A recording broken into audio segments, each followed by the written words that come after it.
కేసీఆర్ గారు మరోసారి ప్రజలను మోసం చేయటానికి కరువు యాత్ర, నీళ్లు రావట్లేదు, పొలాలు ఎండిపోతున్నాయి.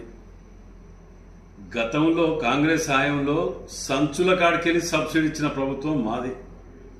ఏ రోజు ఎండిపోయినా పంటల కాడికి పోయి చూసిన దాఖలు లేవు. ఇది 10 ఏళ్లల్లా.